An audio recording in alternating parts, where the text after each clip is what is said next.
நான் Balu, travelling holidays managing director மற்றும் association of domestic tour operator of இந்தியாவுடைய Tamil Nadu chapter secretary. இந்த B2B மீட்டிங் இந்தியாவிலேருந்து எல்லா ஸ்டேட்லேருந்தும் வந்திருக்காங்க.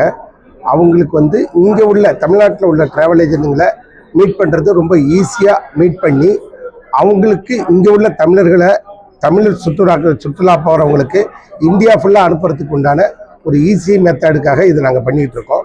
இது IIMT அப்படின்றது ஒரு இந்தியா டிராவல் மார்ட் அப்படின்ற எக்ஸிபிஷன் நடத்துகிறாங்க. இதுக்கு இந்திய சுற்றுலாத்துறையும் தமிழ்நாடு சுற்றுலாத்துறையும் ரொம்ப சப்போர்ட் பண்ணுறாங்க. ADTOயும் சப்போர்ட்டாக இருந்து இதை நாங்கள் எல்லாரும் ஒற்றுமையாக இருந்து நடத்துகிறோம். இதனால் பயணிகளுக்கு நல்ல பலன் உண்டு, முகவர்களுக்கும் நல்ல பலன். முகவர்கள் ஒவ்வொருவரும் தனித்தனியாக ஒரு ஸ்டேட்டுக்கும் போய் ஏஜெண்டுங்களை பார்த்து அறிமுகப்படுத்திக்கிட்டு அவங்களுக்கு டூர் கொடுக்கறத விட ஒரே இடத்துல எல்லா ஏஜெண்ட்டையும் பார்த்துட்டு DMC எல்லாத்தையும் பார்த்து அவங்க மூலியமாக தமிழ்நாட்டில் உள்ள பயணிகளை அனுப்புறதுக்கு ஒரு ஈஸியான மெத்தடாக இது அமையுது.